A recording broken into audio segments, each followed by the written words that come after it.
Vad gör du nu för tiden? Varför hör du aldrig av dig? Det var alldeles för länge sedan vi såg. Det var de första orden sa när vi sprang på varann ute på stan tidigare dag. Bor du kvar i samma tvåa? Vad jobbar du med?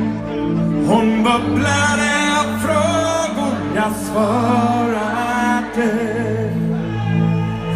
Sen avbröt hon mig med sin